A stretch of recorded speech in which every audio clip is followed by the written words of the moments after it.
Titans, go!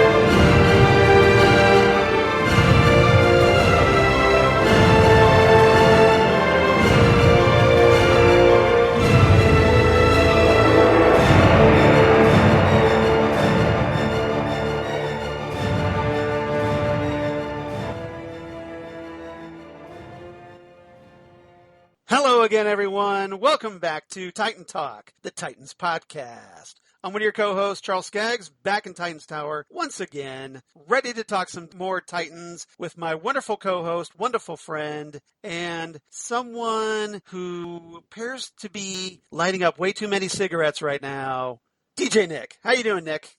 Hey, Charles. I'm doing wonderfully. Yes, where does the time go? I'm kind of getting like the Prime Minister of Canada who kind of like forgets that one's lit and he kind of has two in his hand. Right. I believe it was actually Trudeau's father, not the current Trudeau, but he used to have that thing going, was like, you know.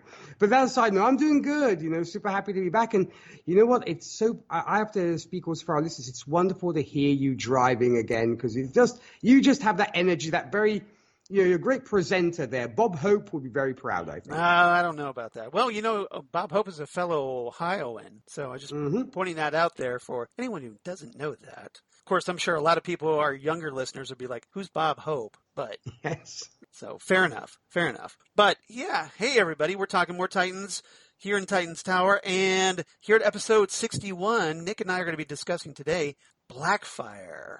The fourth episode of Titans Season 3 just came out a couple of days ago on August 19th, 2021. So if you do the math, you can probably figure out when we're recording this. You know, after our big 3-episode review last time, earlier this week, you know, we're trying to get back on track. So we're going to just be doing one episode, at least until Doom Patrol starts. So we'll be doing one episode per week, just like the show does. So hopefully it won't take us like almost 3 hours to get through this. Fingers crossed. But then again, we had to review 3 episodes last time, That's Charles, true. so I think we have an excuse there. Well, we did have a lot to talk about, yes. We're cramming 3 episodes into one, so cheers to everyone who's been downloading and listening that first episode from last week, where we went through episodes 1 through 3. And we're back here with episode 4, picking up from the events where, obviously, at the end of last time, we said goodbye to Alan Ritchson as Hawk, after he gets killed off by his own stupidity primarily. Oh, and Jason Todd. And now we get to kind of see the ramifications, which is one of the things we're going to talk about in this episode. So Nick, before we get started breaking down the writers and all that, what were your general thoughts on this episode, this 4th episode of Titan Season 3? Well, you know, coming from that bit of a mess that was episode 3, and you and I, of course, did share our thoughts about Jamie Gorenberg and the fact that she kind of fumbled there a little bit, but it got better towards the end. So obviously, I was super excited to see where we went from here. I mean, you and I, of course, theorized what the aftermath would probably look like. And to a certain extent, it seems to have shall we say, confirmed what our thoughts were, i.e., you know, we see Superboy super depressed and some folks taking it harder than others. All in all, I thought it was a great episode because it sets up a lot for what is to come. Okay. Some folks might feel that it was a little bit too dialogue heavy because there were quite a few moments when you had 2 characters on the screen, either in a car just talking and giving us, this is what is to come and this is what we're going to do kind of thing.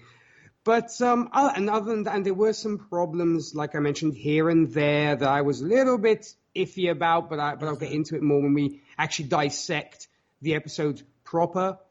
I'm happy, but I think we can do better. Let's just leave it at that.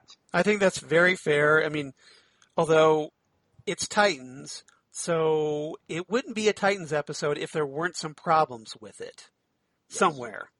So... This is not Superman and Lois. This is not Superman and Lois. This is,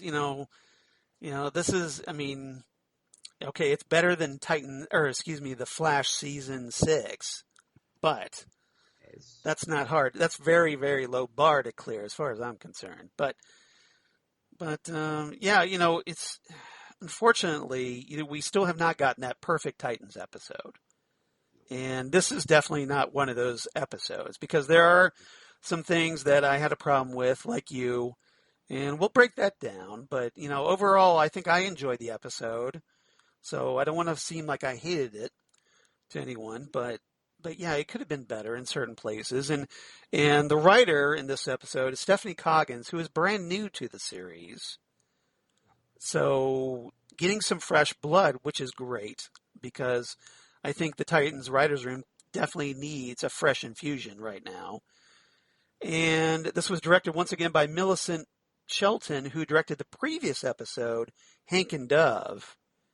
So I don't know if they're directing these in blocks of 2 episodes, because I believe, if I recall correctly, the same director directed episodes 1 and 2 of season 3. Yeah, Carol Banker did Cal the Banker, first 2. yeah. So here we have Millicent Shelton directing episodes 3 and 4. So maybe the directors are doing 2 episodes at a time. So presumably maybe we'll get a new director for episodes 5 and 6 if that pattern continues.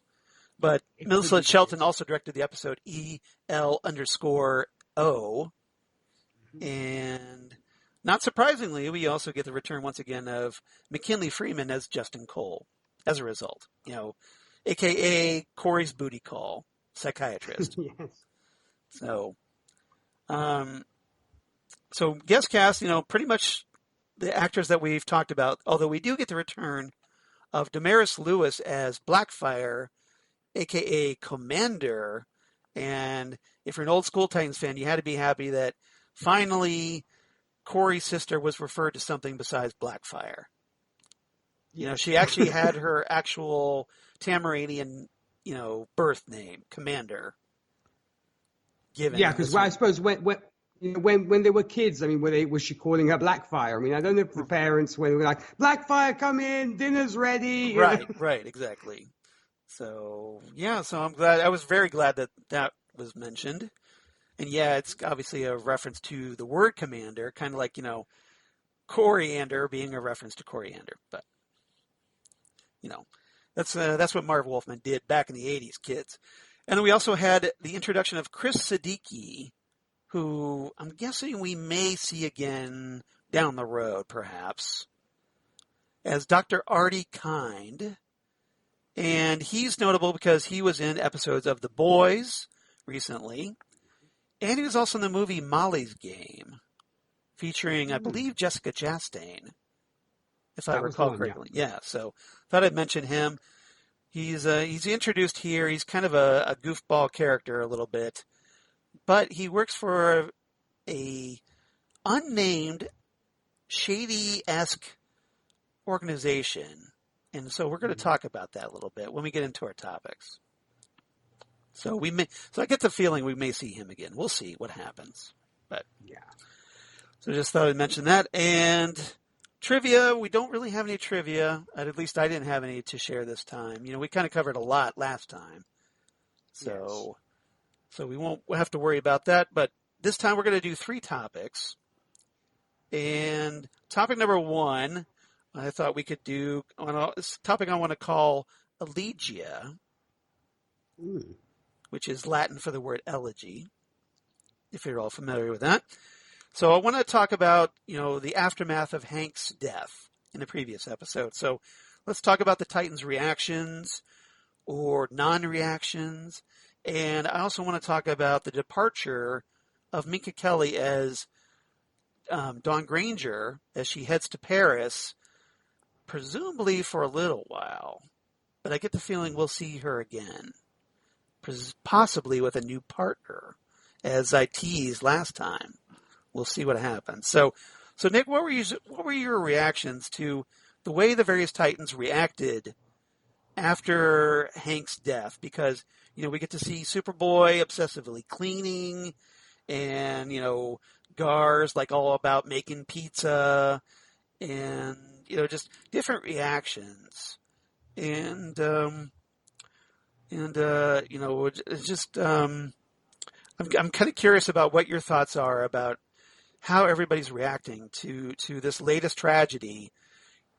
You know, that, after another Titan has fallen at the hands of a bad guy.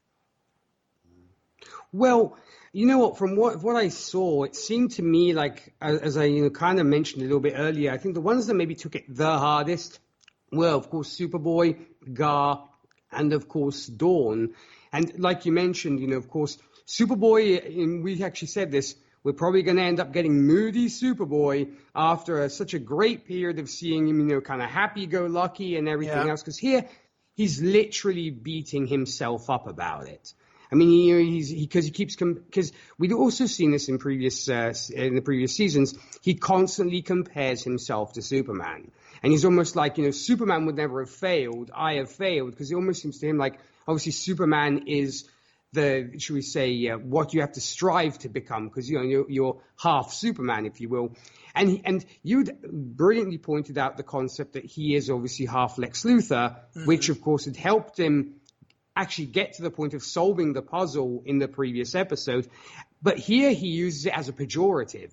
He's like, you see me almost more as Lex Luthor than as Superman, because like I fumbled where Superman wouldn't. And I think he's almost damning his genes to a certain extent. Is like, it almost seems like I'm maybe more Lex Luthor and less Superman, because Superman would have saved the day.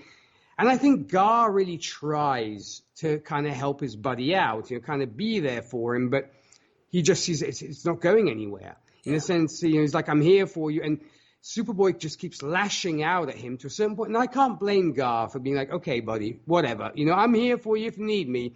But if you're going to kind of reject me or kind of, be so aggressive about it, I can't blame Gar for kind of saying, I'll talk to you later. I'll leave you to stew and I'll talk to you later. What I thought was a little bit odd was Dawn, in the sense that she is very much upset, and she's, of course, she shows up and says, no, it was my fault because, I kind of let Jason get to me and everything else. But what I thought was a bit weird was her when she left.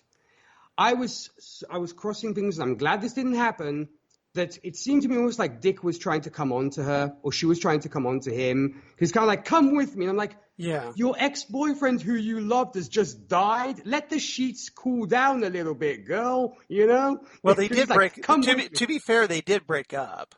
Yes, but at the same time, though, she can't cry the blues and then almost have sex with Hank before he's about to die. And then she's like, come with me. I'm free, But I thought that was a little bit too. Well, I don't think it was soon. that. I don't think it was as exaggerated as you're making it out to be. I think it was. No. I think it was more that they had history, and because they used to date, and I think maybe she thought maybe he would want to come with me and escape this right now, perhaps. Right. No, I mean, I know. I mean, look, at the end of the day, I'm Italian, so we are very passionate about this stuff. So we do get a little bit theatrical, a little bit melodramatic. But I just thought that the comments she made were a little bit, you start taking the plane and start going, and then eventually, if you want to talk to Dick, you can. And I think because you could almost you could still feel that sexual tension between the two. Right. And I think Dick was in two minds about, literally like Jet, should I stay or should I go? But but I do get that, just like there the Flash. Yeah. Exactly. So I thought to myself, he did the good thing, because, had they shared a kiss or anything, I would have groaned really hard about that and really upset about it. But I'm glad that they just parted as friends. Other than that, I think it was okay. And I mean, Dick did not seem too sore about it, though. I would have expected him to be a little bit more upset. But, he maybe took it more as being the leader. He has to be kind of stiff upper lip a little bit. And we barely got anything from Corey or any of the others, really. So, Corey seemed to be the most distant of the bunch when it came to it. At least that was my impression. What were your thoughts? Well, my thoughts on this, Superboy, you brought up Superboy. Superboy seems to have, at least in my opinion, a serious inferiority complex going on. You mentioned how he keeps comparing himself to Superman. So he's setting this impossibly high standard because, let's face it, Superman is impossibly high standard by nature. So And, with Superboy being half Lex Luthor genes, he's aware of this, and he made this, I thought rather, I don't want to say insightful, but troubling, I guess is probably more the word, comment where he says that everybody, at least the way he views it, is expecting him to fail and reveal the Lex Luthor side of his genetic makeup. So essentially, he thinks people are just like waiting for him to turn into Lex Luthor. Yeah. And so therefore he will never measure up to Superman. And, so it's this burden. And until he comes to terms with that, it's going to be a problem for him. He's got to come to terms with both sides of who he is and not set these impossibly high standards by comparing himself to Superman. So now you mentioned he did get into this little bit of a fight with an argument with Gar. Gar was trying to reassure him and say, hey, look, nobody sees you that way. But I think because Connor right now is blaming himself for what happened to Hank. Like if he was only a little faster and wasn't, like if he was 100% Superman, he would have been there in time, maybe. He sees that. Not really seeing that, well, if he wasn't half Lex Luthor, maybe he wouldn't have figured it out in the first place. True. He wouldn't have had that intellect. Yeah, so he gets a little upset with Gar, and Gar, I think you were right that, at some point you have to say, look, like you're obviously not in a position to talk right now or listen to what I have to say, so maybe I'll try again later. Or if you want to calm down and talk to me, I'm here. Yeah. But for right now, stop being a dick. So now Dove comes in after that, and I kind of gave a little bit more credence, I guess, more importance to that scene, because with Connor being so upset, Dawn comes in and reassures him. She goes, no, it wasn't your fault. It was mine. I was the one who pushed the detonator. Yeah. So she's the one telling him, the person that's closest to Hank of all of them, like, look, it's not your fault. Don't blame yourself. It's my fault. So maybe, hopefully, Connor will take that to heart and not be, this brooding downward Superboy spiral that you're worried he's becoming. Yeah, because I don't want moody Superboy. I'm sorry. No, we don't want moody Superboy. We want him more upbeat. We want him having fun with Krypto, stopping bad guys. So hopefully he listened to her. We'll find out in future episodes, but I did want to kind of give, like, maybe there's a little bit of hope there because of what Dawn said. When it comes to you make a good point.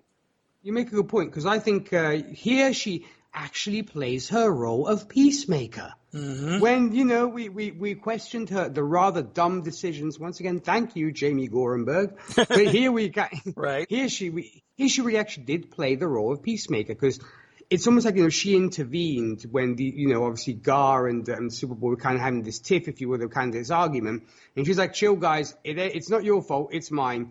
And so it's almost like she almost wanted to try to, if you will, break up the fight in inverted commas, and kind of like, try, because she realized the tensions were high. And as is her character, she's kind of the one who's supposed to say, dial it down, chill out, it's not your fault, She's supposed to be the one who talks people off the ledge. Yes. Exactly. Yeah. Now she heads for Paris. She's at the airport. I was wondering, why was Dick the only one that saw her off? Where's the rest of the team?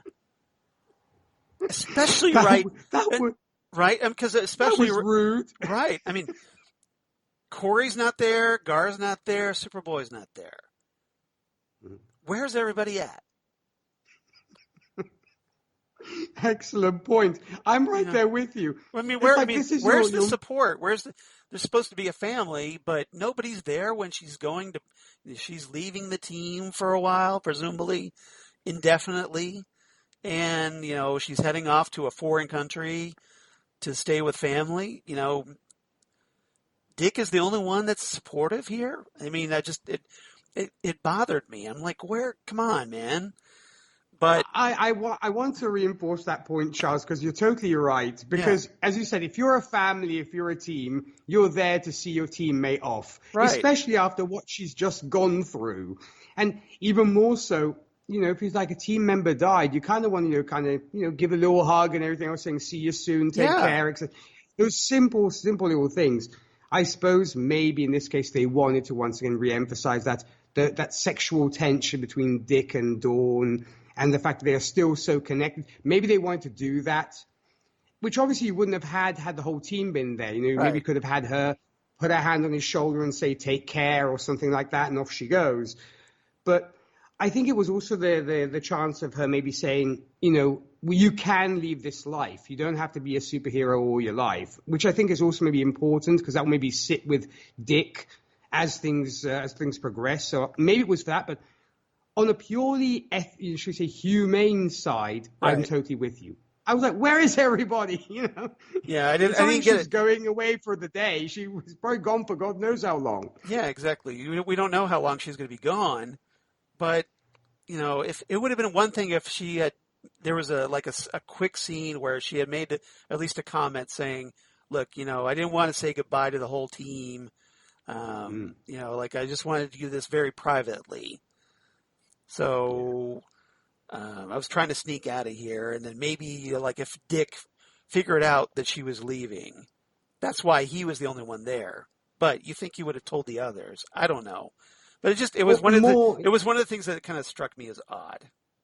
Or even a simpler thing, she could have just said goodbye to everybody at the house, and Dick was driving her to the airport. As simple as that. There you go. Perfect example. But again, we never got that. So, just, it troubled me. I thought that was something that needed to be addressed somehow. Like, where's the rest of the team?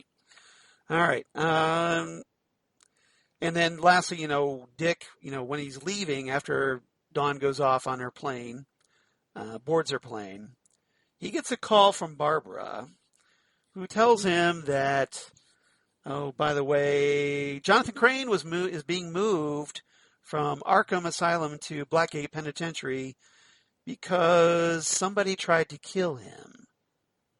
Yep.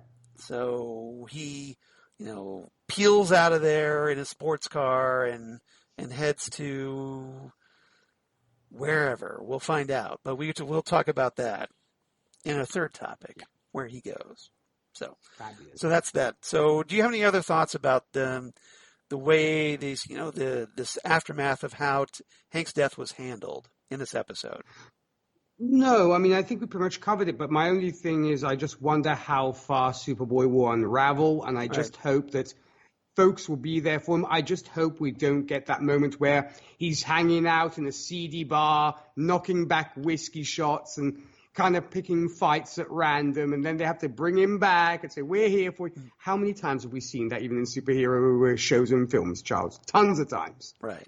Now, the other thing I was thinking of is, once again, we have no consequences for breaking the law, because Dove. Where are the cops? No, I want to know. Remember in the previous episode, Dawn stole a truck full of gold bars, and she literally attacked police officers. She attacked, security guards, police officers, whatever.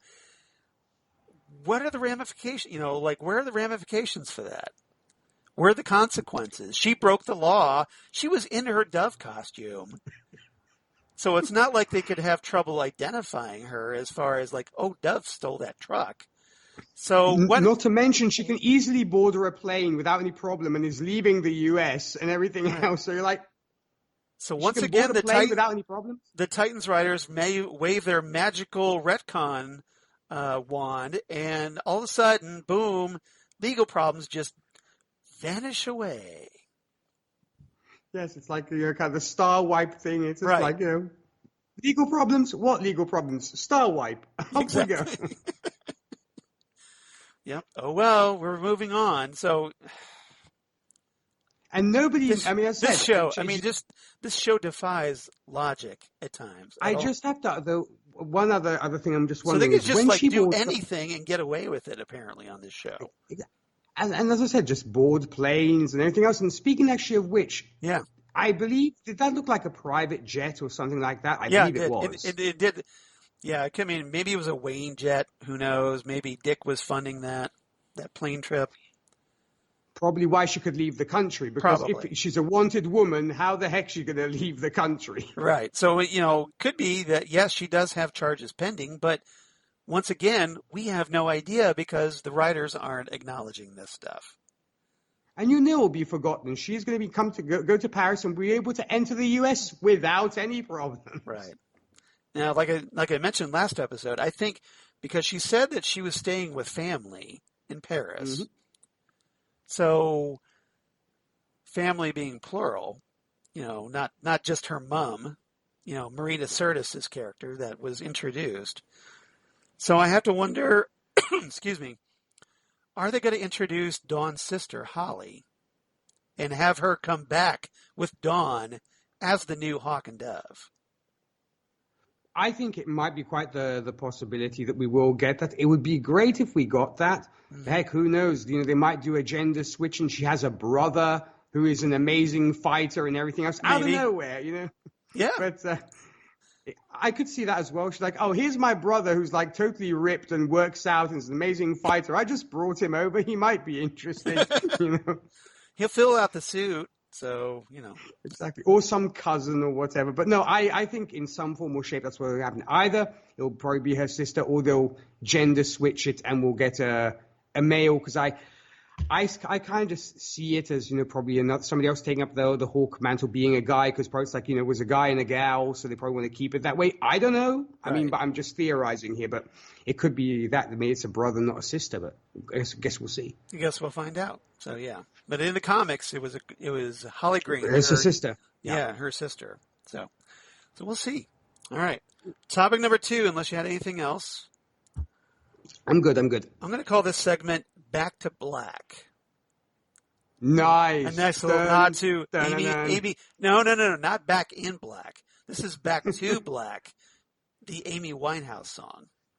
Oh, okay. Well, I mean, what can I say? I'm a sucker for AC/DC, Charles. Yeah, I understand. Go. So if you want to do Back in Black, go right ahead. Who am I to stop people from AC/DC? Of course. But Back to Black, I thought. So let's talk about Starfire, of course, Blackfire, of course, and we have to talk Beast Boy in this segment. So after he gets chewed out by Superboy, and Gar ends up trying to help Corey, who attacks him in the kitchen and tries to kill him. And at first, Gar is like, I don't want to be anywhere near you. You're psychotic. And get the hell away from me. But then eventually he tries to help her, realizing, that she's still having visions and is regretful. And I want to talk about Corey making another emergency phone call after that attack to her booty call psychiatrist, Justin Cole. Mm-hmm. And we can also talk about when they end up going to the middle of nowhere to find Blackfire, that they encounter this strange offbeat scientist, Dr. Artie Kind, who is working for an unnamed organization that presumably deals with, at least what we're told, is dealing with extraterrestrial threats. Yeah. So there's a lot to unpack there. So Nick, what were your thoughts on this particular plot line in this episode? I mean, I thought it was great. Starting from the top, I have to say, poor Gar can't get a break. A man can't even enjoy his pizza in peace without somebody trying to kill him. That was a big pizza too. I mean, he had one of those big pizza shovel things. I forget what they're, like a giant pizza spatula that he was bringing out of that pizza oven. It looked really good too. So it seems like he can cook a pizza pretty well. I believe at the time he was actually with the Doom Patrol. He was one of the folks who actually did cook at the time, I believe, if that memory serves. But But what I thought was, I felt so bad when it was like, and when the Starfire comes in, like basically tries to destroy the kitchen, I'm like, somebody save the pizza. I guess Corey likes her pizza a little extra crispy. I suppose so. Yeah, but I'm assuming obviously he wanted to cook it for everybody, maybe as comfort food, because everybody's kind of feeling down. It's like, I'll make pizza for the whole gang. Well, and that was very nice of him. Exactly. That's what he brings to the table. Literally, exactly. Yeah. But yeah, and so it was an interesting team up, because I think it's the first time we actually see Gar and Corey kind of pair off and do stuff together. Right. So it's nice that we get this. What did you make of their dynamic? I think it worked. I mean, granted, I think Gar is still pretty guarded about everything, because obviously, having had his hiney almost fried by Starfire earlier, he's obviously keeping an eye out. And I like that we finally understood what went on with the so-called teleportation. I guess it's literally that Starfire blacks out and just does stuff, and she finds herself in the most random places. Because, of course, we get to the fact where she apparently has beaten Gar's lights out, stolen a car, and driven off to somewhere. And so that would explain what we were talking about in If previous I was episodes. Gar, I would not go anywhere near her, because he ends up either getting burnt, his shoulder got injured, set on fire, and then he gets knocked out and thrown in a trunk, all Quentin Tarantino style. Yes. Well, I guess then that explains that maybe she can't teleport, but she just blacks out and goes places when she's in her Tamaranian kind of fugue or state. But yeah, I like the dynamic, but yeah, if I were Gar, I'm right there with you. I'd probably like, can somebody else go with Corey? Because I'm kind of not cool with her right now. Yeah, we're gonna need a chaperone, please. Or at least call backup, ask Connor to come along, because at least he'll be able to kind of help you out a little bit. He would have been good to have on the journey. But no, I liked it. I liked how the two worked together. I thought it was a fun little thing. But yeah, I can't really blame Gar for being a little bit. Then it was interesting also that he knew about the sensory deprivation tank where Batman meditates. Mm-hmm. The guy is such a fanboy. He knows this stuff as well. I love that so much. Like, here's where Batman meditates. Let's go. He probably snooped around Wayne Manor and is like, oh, hey, here's this. Like, I'm gonna file this back, for future use, I guess. Yeah, and I like the fact, and hey, he is so good at figuring things out, because we'd mentioned earlier, though Dick is supposed to be the detective, mm-hmm. Gar was figuring out all of the games that Jason was playing before anybody else came to those conclusions. And even here, he's a great problem solver, because he literally, he takes Starfire to the deprivation tank, and let's figure out what's going on. And he actually comes to all the conclusions. So I have to say, great sleuth work. Yeah. He is kind of a problem. How did you feel, Charles? Did you like seeing Gar and Corey together? Yeah, well, I thought it was an interesting dynamic. And like you said, we never really get to see these two characters really interact on a lengthy level. So it made for an interesting episode because of that. Pairing characters who don't normally hang out together. Yeah. So, his reaction, like when she opens the trunk and he comes out of there, like understandably pissed, because, hey, why wouldn't you be? Like, you kidnapped me, threw me. He's had a terrible day at this point. Exactly. And it's all Corey, apparently. So, but his reaction was just totally understandable. But again, I think because he's a video game geek, he's a problem solver. He figures out things like, oh, hey, maybe if we move the car, maybe there's something underneath the car. He's the one who figures that out, and lo and behold, there's this hatch underneath the car.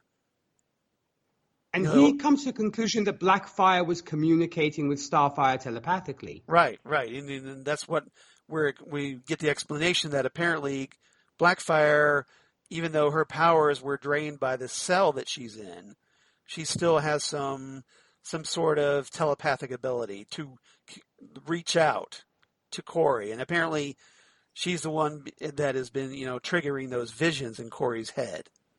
So presumably now those visions will stop now that Blackfire has been found.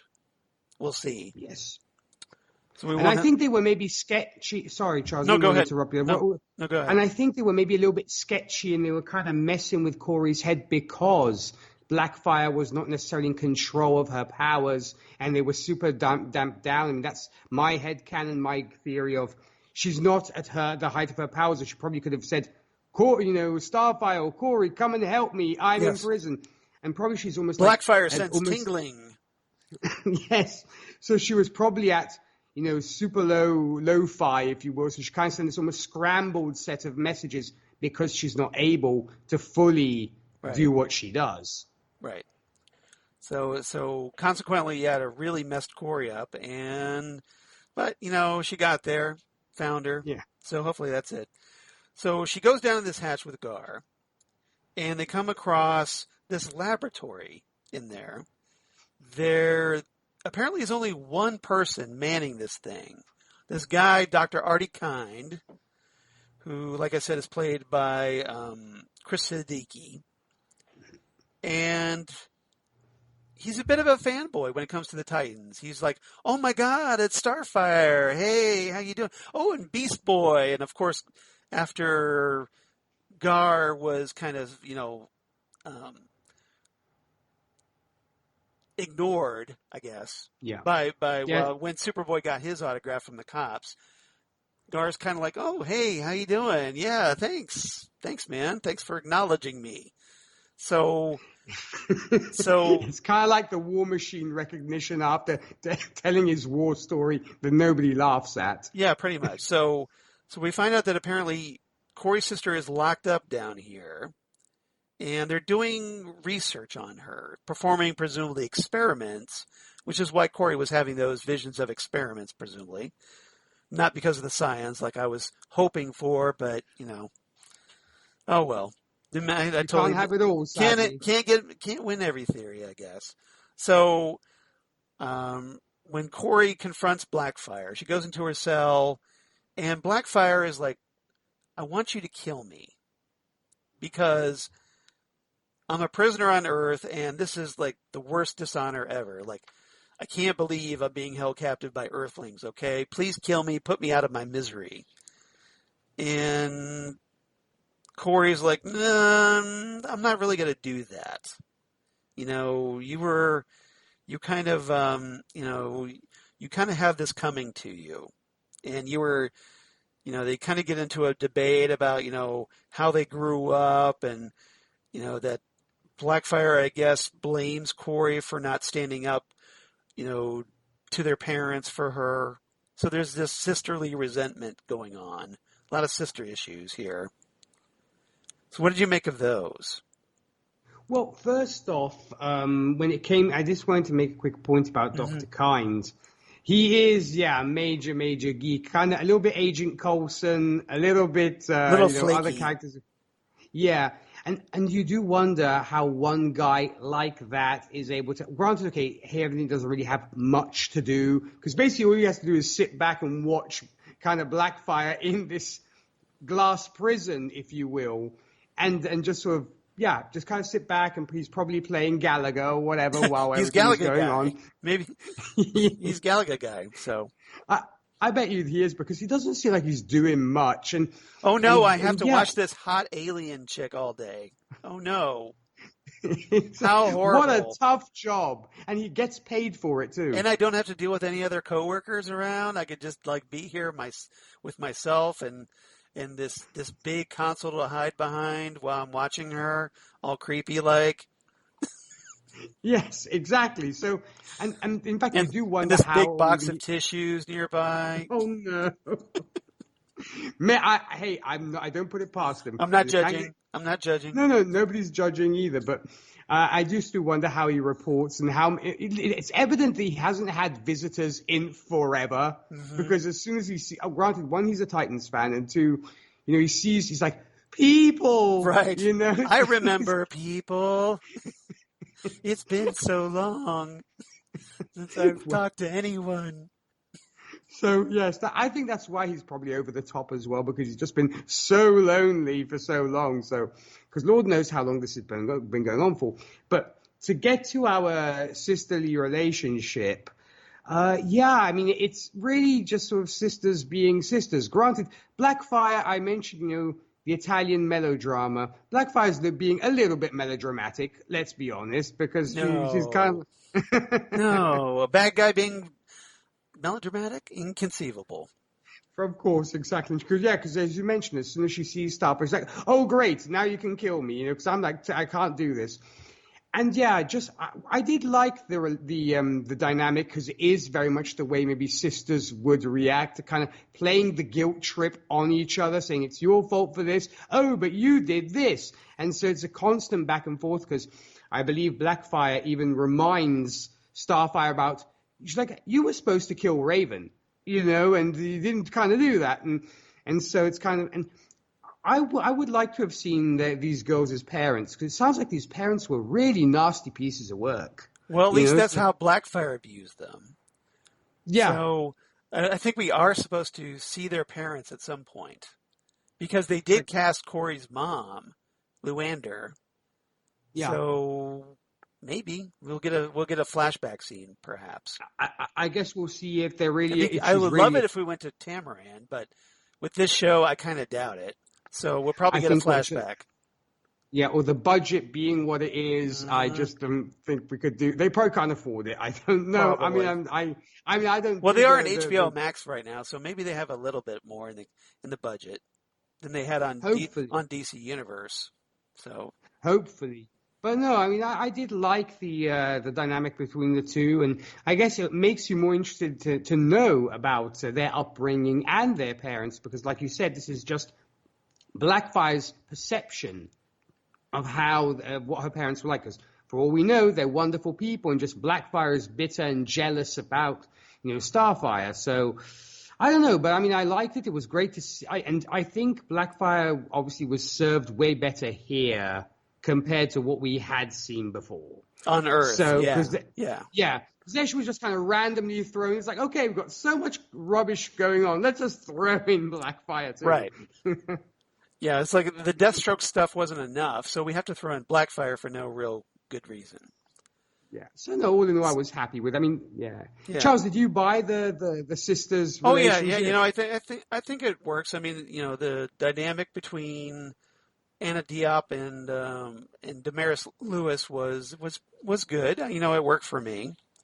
Mm-hmm. So consequently, that when they confront each other, because they end up fighting, and Corey wins that battle, but she makes this decision like, I'm not going to kill you. I'm going to let justice take its course until she leaves the cell, and she goes out, and Dr. Kind mentions that, oh yeah, we're just going to keep her here for the rest of her life because she's obviously a major threat. And we'll just, we want to keep the world safe, so we'll just keep her here and study her. So, which kind of gives Corey a little bit of pause. She's like, yeah, I hate my sister, but is it, does she really deserve to be a lab rat in a cage for the rest of her life? And that could be, she makes the comment, like, that could be hundreds of years, because apparently Tamaranians are longer lived than humans are. So she thinks this over and then decides, well, okay, I guess I need to go back and free my sister. Yeah. And Gar just kind of like goes along with it. Okay, it's like, okay, we're doing this now, I guess. I think he's just at this point just terrified of maybe being burnt again. Yeah, or thrown in the trunk again. Yeah, like, I don't want to end up in the trunk again. So yeah, whatever you want, Corey.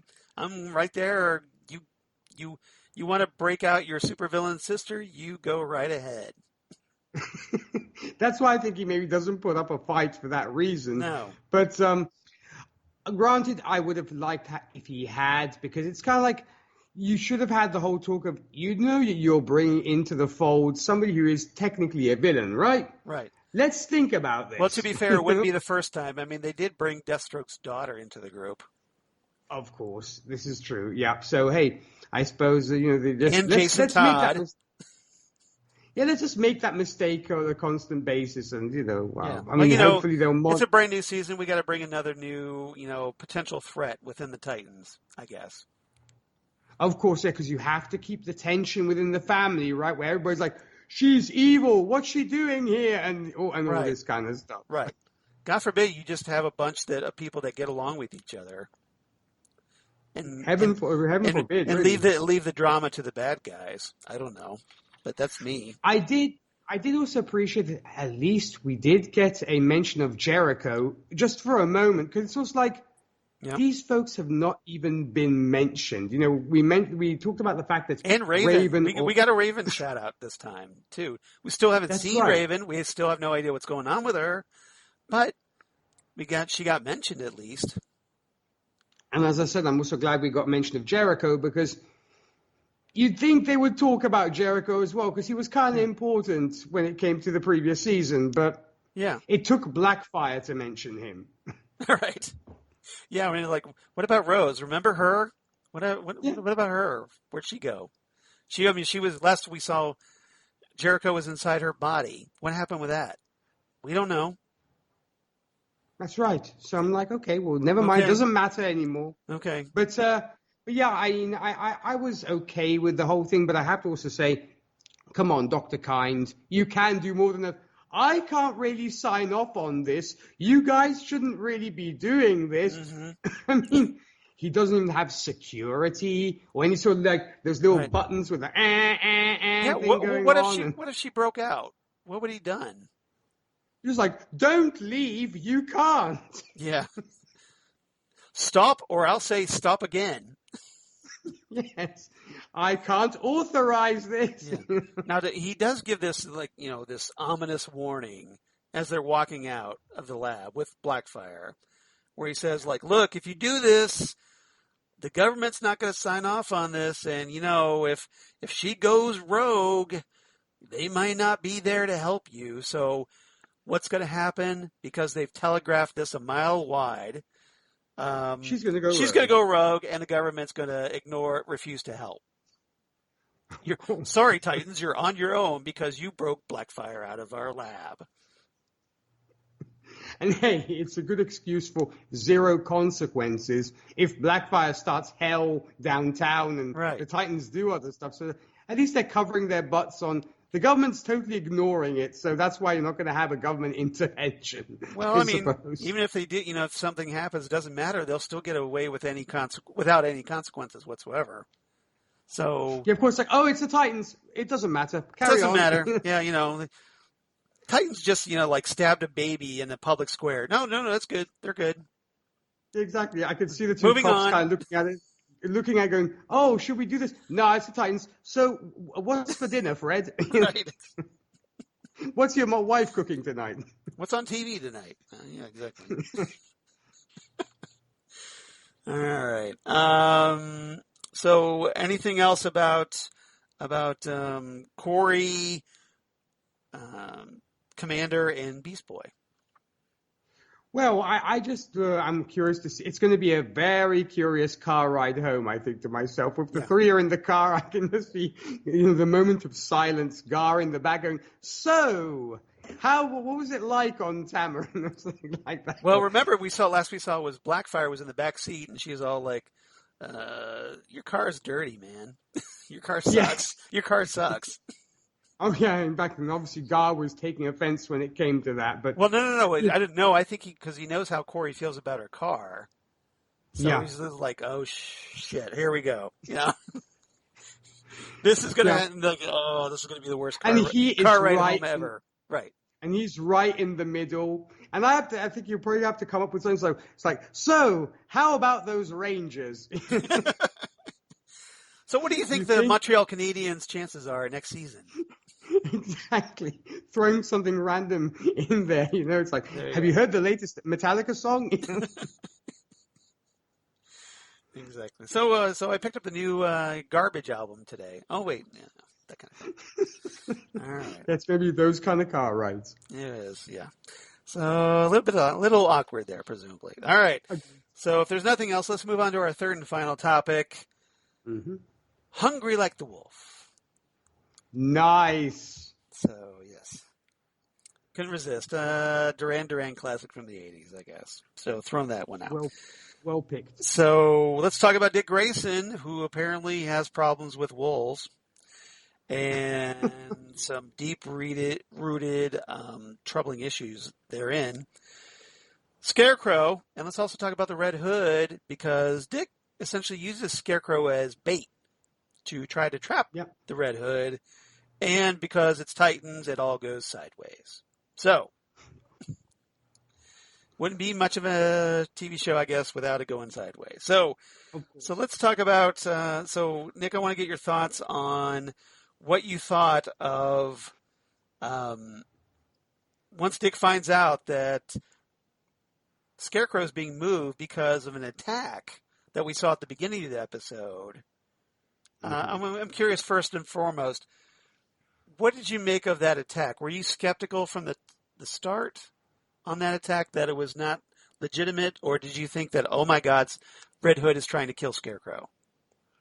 You know, you kind of had me sold on your theory, Charles, which turned out to be true, and so I tip my hat to you for getting that one totally right, and so I thought it was that would be the theory that I mentioned last episode, and so I'm on the record that Scarecrow and Red Hood were working together. Is that what you're referring to?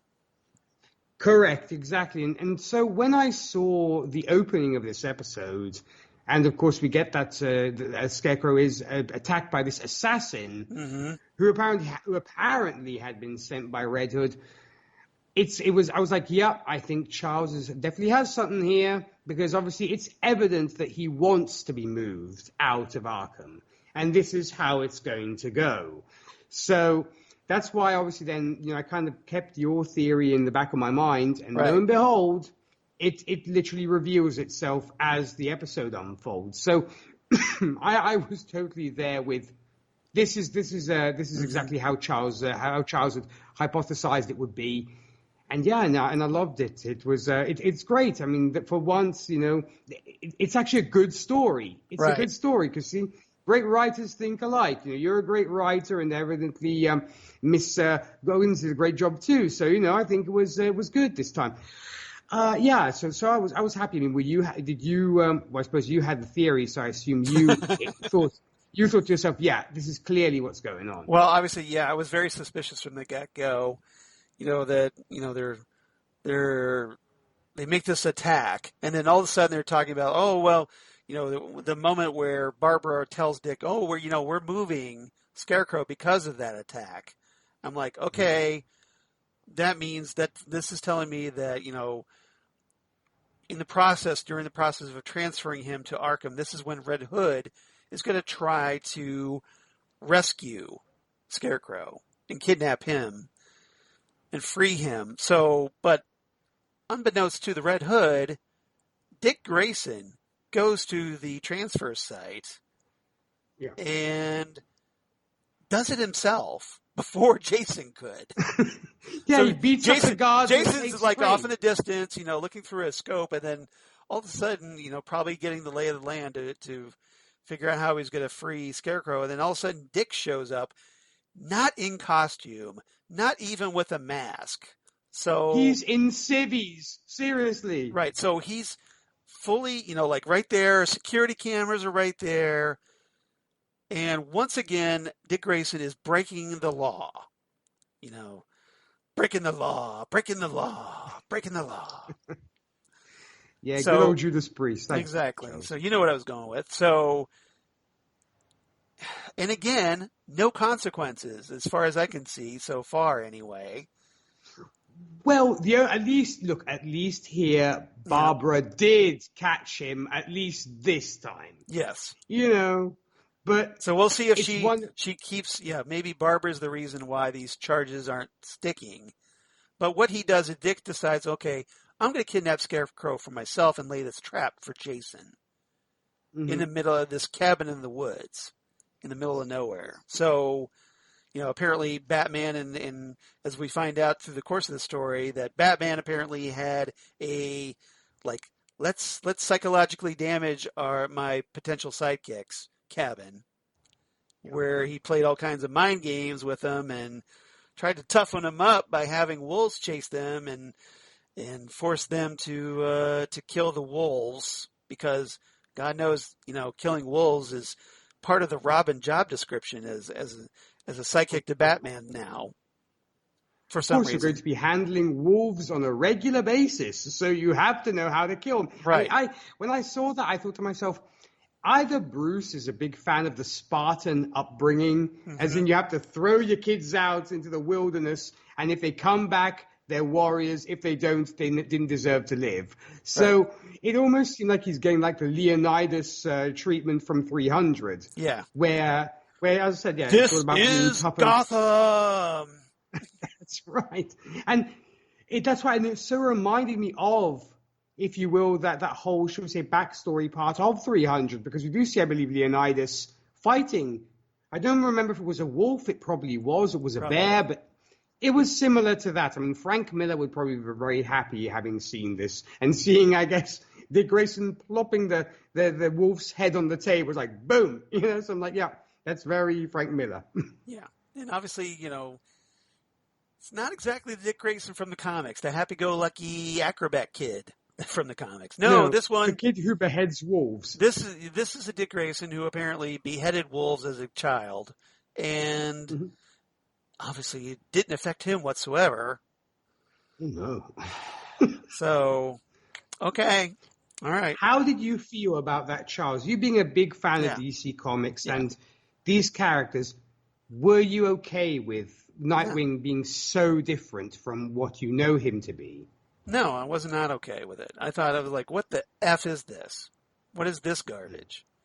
So, I mean, I get that they're trying to make this version of all the Titans characters so edgy and dark, and, this is all edgelord stuff, but... We're DC, we do the gritty stuff. But it's so unnecessary. It's Agreed. Just, you don't have to distinguish yourself by okay, let's reveal all these psychologically horrific past to our heroes, because and essentially in the process make them borderline heroes. They're not heroes. They're just people that happen to be not they're like one step away from being supervillains, really. So I don't get it. And you think the Titans have problems. Right. Right. It's like, we're supposed to be rooting for these characters, but it's harder to root for someone who oh yeah, I break the law and, I kill wolves and behead them and, I beat up, brutally beat up bad guys, and not just to stop them, but to brutalize them. So, because I have anger issues now because of my effed up mentor.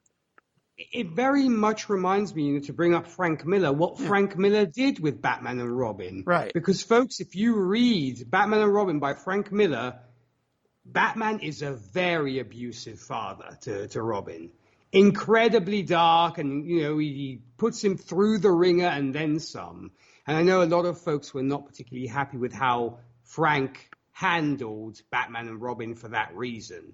But that's why that was what kind of came to mind. It was very Miller-esque, if you will, when it came to how these characters are being treated, because we have to make everybody abusive. Everybody's bad. And the whole thing of Sparta and power and strength is what it's all about, Yeah. And I'm totally with you. I was shaking my head at this. I'm like, why do we have to do this? Why do you have to make Dick? I'm not saying he's a fascist, but almost a fascist, where it's like it's the power that counts. Screw having a heart. It's all about the strength.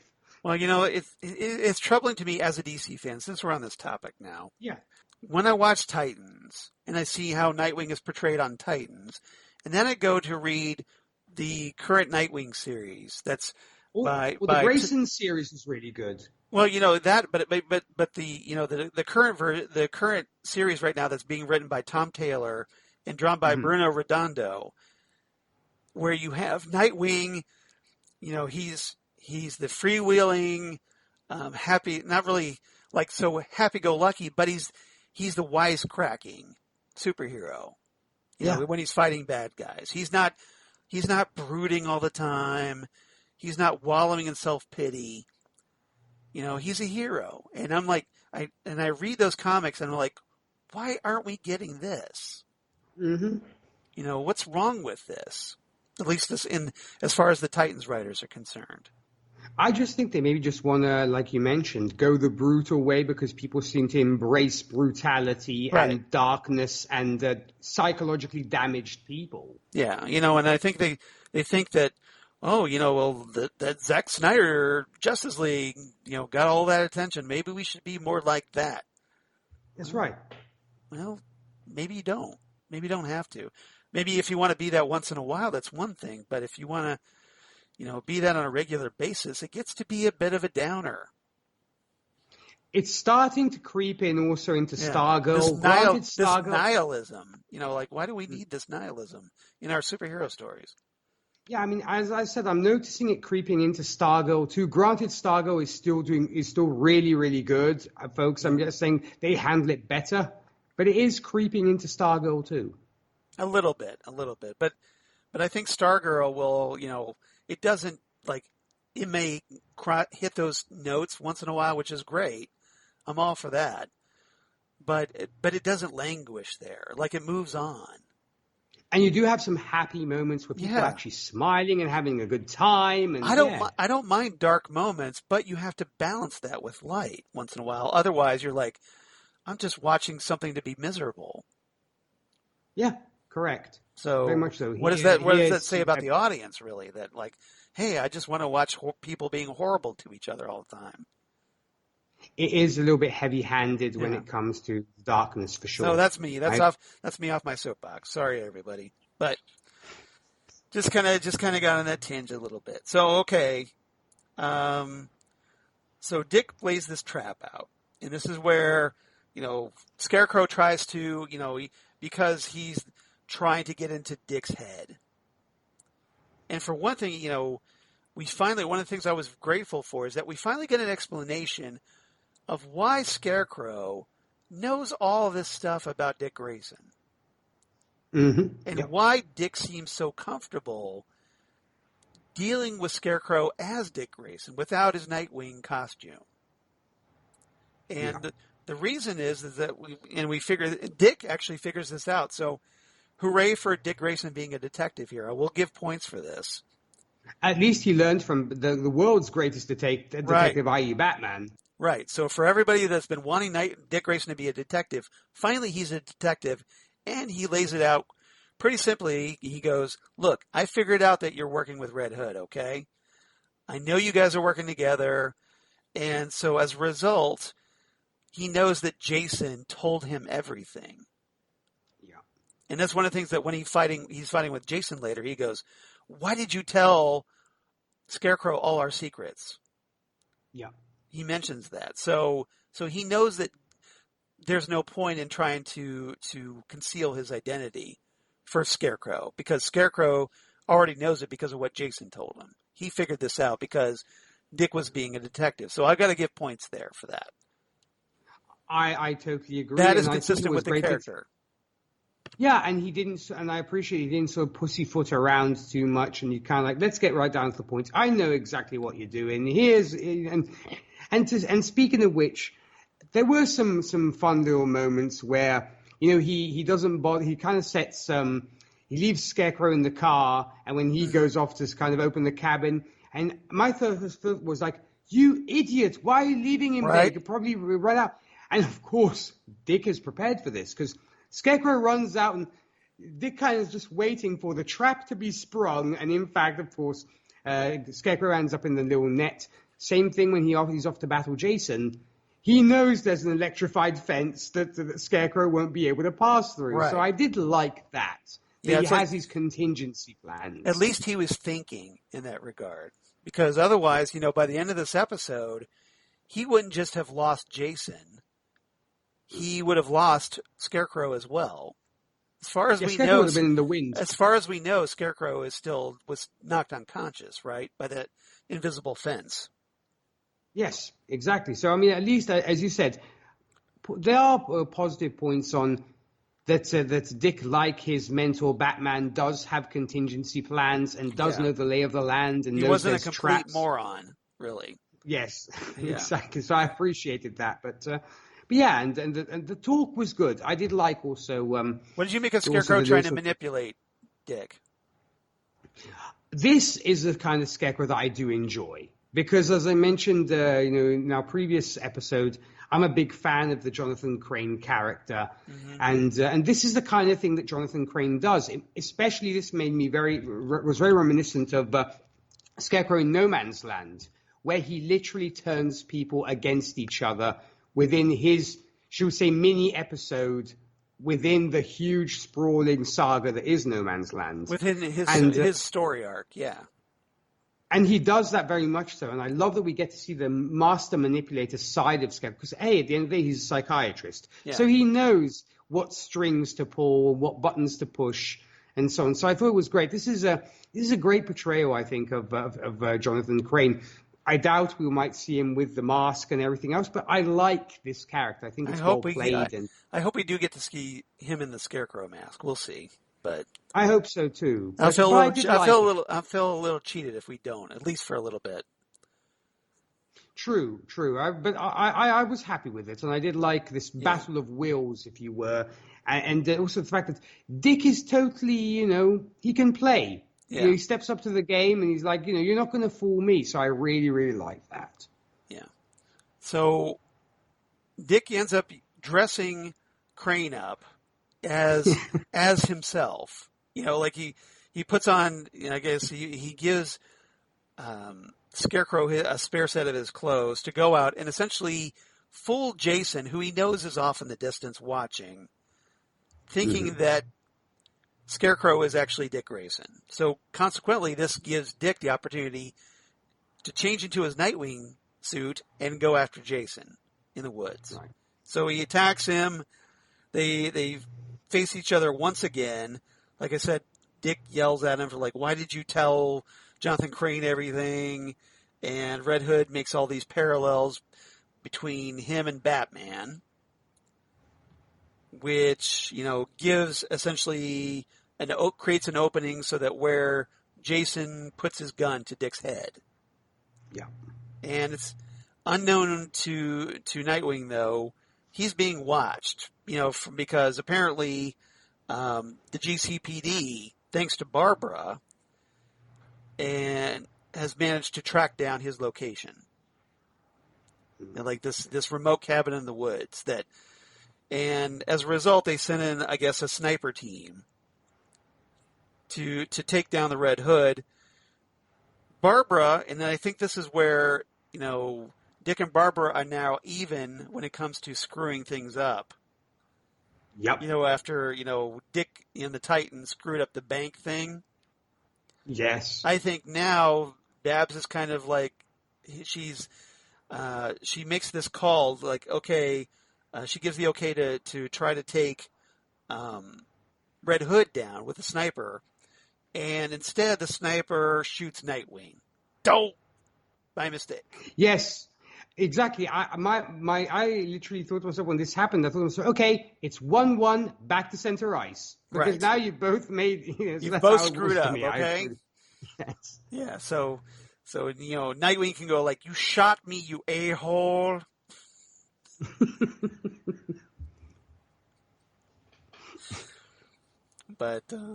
But yeah, I couldn't believe that that happened. But of course, Jason gets away because it's only episode 4. He can't get thrown in jail yet, right? He's got to cause more damage. So. Oh no, of course. And so the question is, will he end up freeing Scarecrow, or what? We'll find out. Presumably in the next Titans episode, we'll see what happens. But what did you make of the way this episode was brought to a close?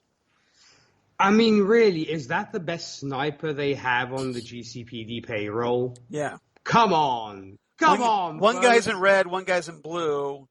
I'm supposed to shoot the red guy, and I shoot the blue guy. Good job. And you're using a sniper rifle, no less. You're not before the stormtroopers were shooting randomly and it's bouncing off random places. I just was really? come on. And I'm a big fan of, or I used to be way back when, of those sniper games, those kind of reenactments of scenarios of World War II, World War One, and so on. I'm like, come on, man. I mean, how did you become a sniper? You can't even get a shot like that. So I was just like shaking my head at that. But well, you tell, the sniper told Barbara, I've got a shot. So she's like, okay, take it. And he missed it. So good job, GCPD. Yes, that's the kind of folks you want on your sniper team. Right, exactly. Right. Thanks. So I don't know. All right. So that's our episode. Is there anything else you want to talk about that we missed? No, as I said, this is why I love reviewing these episodes with you, Charles, because we can actually have a chat. We're not dumping on them. We're having a chuckle, but we enjoy this stuff. We're not here to kind of destroy these episodes because we want them to be good. We do. So, hey, we're just telling it like it is. We call it as we see it. Exactly, and I think we don't want to take it too seriously either, and you're here to have a good time. So that's why I love discussing this stuff with you, because we know we want to love it, but we can kind of pick at it if we want to, because we want it to be better and we want it to be good. Yeah, we're not bagging on it. We're not dumping on it. No. We just there are some things, there are issues. There are things that there is little story flaws, and it'd be kind of we'd probably be doing a disservice if we just ignored those, especially when they're so glaring. You don't want to pander to it either. Right, exactly. And we just don't want to present this, candy-colored, happy-go-lucky, like, oh, everything's fine, 10. It's an amazing show. It's an amazing show. It should win all the Emmys, all the Golden Globes, everything. No, we're gonna be honest, okay? We're not gonna hate on it. We're just here to look, okay, you made some flaws. Let's acknowledge those and try to do better next time, right? Okay. That's what you do. All right. So with that, favorite quotes. Do you have any favorite quotes you'd like to share? Well, I was trying, because as I said, there weren't too many that were particularly memorable. The ones that I did like were actually Dawn, before she left, Dick, those famous words that she says to him, which is like, I know in my heart there's a way out. Yeah. There's something more on the other side. You could always come with me. And I did like that. I did like the fact that, that you can, it's almost like a, should we say, opposing thought to Bruce being so obsessed with being a superhero, and Dawn saying you don't have to necessarily be so obsessed. You can leave if you want to. The world is not going to come to an end if you do leave. So that was kind of what sort of stuck out the most for me, Charles. Did you have any? Yeah, I've got a couple here that stood out for me. Scarecrow talking to Dick Grayson, where he says, talking about Jason. Once Scarecrow confirms that he's working with Jason, Scarecrow says, you think I changed him? Oh, buddy, no. I've got news for you. That kid came to me broken. All I did was rebuild him. And it was so easy, too, after what you did to him in San Francisco. That Titans business, what a twisted mind F. I kind of wish I actually thought of that myself. Yeah. So I like that. And then I think Blackfire had the quote of the episode where after getting into Corey's car, she says, your vehicle is filthy.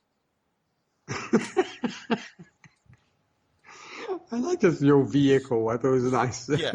So I like that. I like that quote. I like Damaris Lewis's, disdain for Corey's car, and like she's smelling it or something, and is like, look, this is disgusting. The delivery is really Put good. me back in my cell, okay? This is horrible. Don't make me ride in this car. All right. Yeah. All right. So what's your rating for this episode? I'm going to give this 7.5 out of 10 uncomfortable car rides. Okay. That's fair. I'm actually a little more generous than you on this one, believe it or not. Ooh.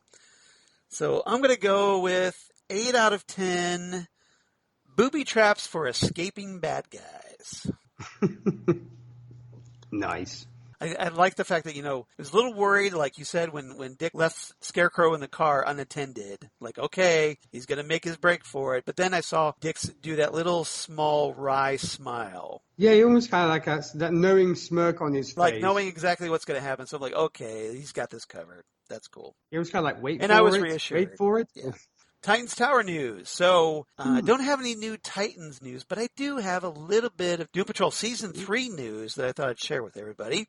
So I managed to notice on the internet the reported first 5 episode titles for Doom Patrol Season 3. So I thought I'd run those down. So I guess we can look forward to Episode 1 being called Possibilities Patrol. Episode 2 being Vacay Patrol, as in vacation, vacay. Episode 3, Dead Patrol. Ooh. Episode 4, Undead Patrol. And Episode 5, and this is the one I'm looking forward to, Dada Patrol. Oh, yes. I know how badly you've been wanting the Brotherhood of Dada to appear. Which I understand is going to be called the Sisterhood of Dada in Season 3. But yes, I'm definitely looking forward to that episode. I'm looking forward, obviously, to all the Doom Patrol episodes, but that one stands out in particular. So I just thought I'd run those down. And then I believe we're getting the first 3 episodes at once, like we did with Titan Season 3. So we'll have a lot to talk about. We'll have our work cut out for us as usual, Charles. And apparently the writer's room of Doom Patrol is still sticking to this patrol episode titling motif. Yeah.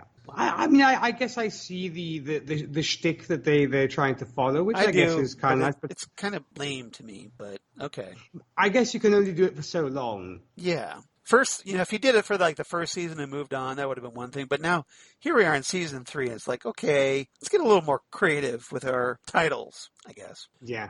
All right, so tell it to Titan Talk. Well, unfortunately, we don't have any Titan Talkers writing in. Oh. I'm sad to say. So please write in. We'd love to hear from you. We want to hear your thoughts on Titan Season 3. So are Nick and I just kind of like overreacting to everything? Or are we dead on here? Or do you think we need to be more critical, if that's possible here? So drop us a line. Let us know your thoughts on what you've made of the season so far. We've had 4 episodes, so should have a lot to talk about. And obviously we're going to have a 5th one coming up. So write to us, please. TitanTalkCast@gmail.com. That's TitanTalkCast@gmail.com. We'd love to hear from you. Drop us a line. Otherwise, you can find us on Twitter @TitanTalkCast on Twitter. And please follow us there because our head honcho, Rob Southgate, is kind of getting on us about, hey, you need to get those social media numbers up on Twitter. So, we're doing really good on Facebook, but on Twitter, we're kind of lagging behind. So we'd love it if you followed us on Twitter. So please tell your friends, follow us on Titan Talk Cast on Twitter or on Facebook, of course, Titan Talk, the Titans podcast. We would definitely not say no to that. And otherwise, Nick, where can they find you and hear all of your illustrious work? Well, thank you for the illustrious there, Charles. When it comes to me, if country music is your speed, I do host Whiskey and Cigarettes, so where we play all sorts of country music, traditional, modern, and everything else in between. For more info about that, visit our website, whiskeyandcigarettesshow.com. Podcast-wise, if superhero movies are your speed, I do host Happiness and Darkness, a superhero movie podcast. We're discussing all superhero movies under the sun. You can find us on Facebook, Twitter, and the Instagram. Also, if you're a fan of Best Picture winners and Oscars, myself, Zan Sprouse, and Rachel Friend on Gold Standard, the Oscars podcast, is discussing all the Best Picture winners from 1927's Wings to the present day.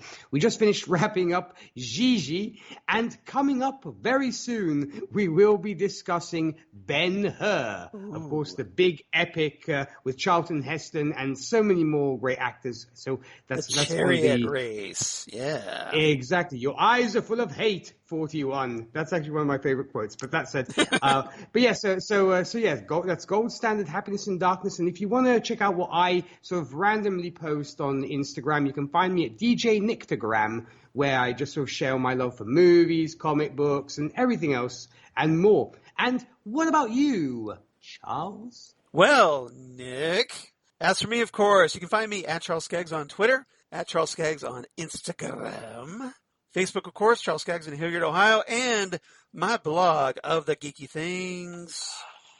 Damn good coffee. And hot. Damn good coffee and hot, where I talk about all the stuff we talk about here on Titan Talk, the Titans podcast. So Titans news, Doom Patrol news, all kinds of comic book sci-fi news, some other podcasts for the Southgate Media Group, including Next Stop Everywhere, the Doctor Who podcast, where my fellow partner in time, Jesse Jackson, has now announced that he's returning to the podcast full-time, and we're going to be talking all kinds of Doctor Who, Torchwood, Synergy and Adventures, Big Finish audios, and more. And then coming up in our next episode, we're going to be doing The Runaway Bride with special guest companion Christine Peruski.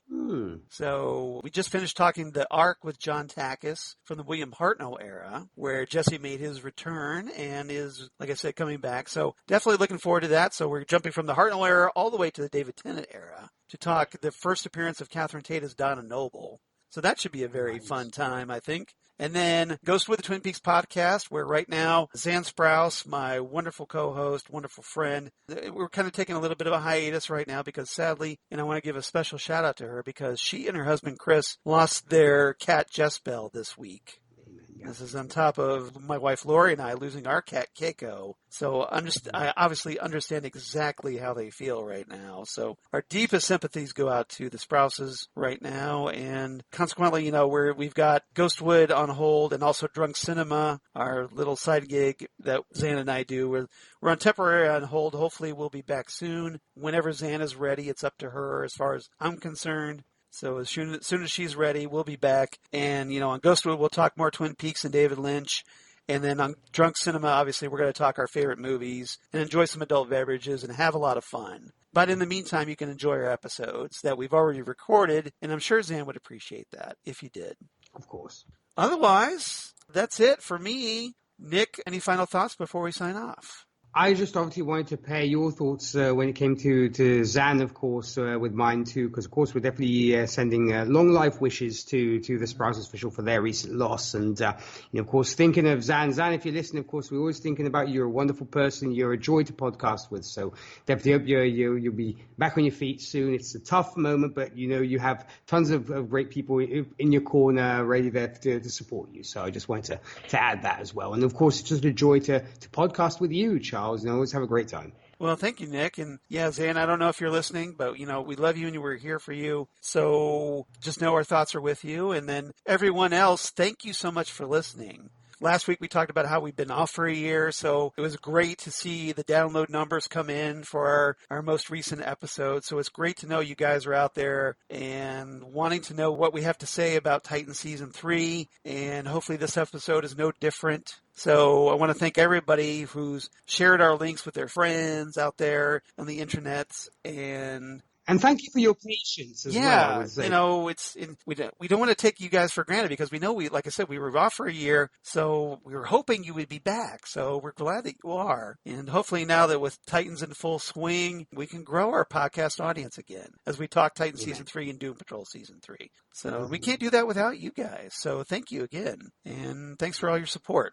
Next time on Titan Talk, episode 62, as Nick and I discuss, well, we have no idea what we're discussing because they haven't released the episode title for episode 5 of Titan Season 3. So it's like the MCU, Charles, or the TV shows where we don't know what the next episode is entitled. Right. It's episode 5.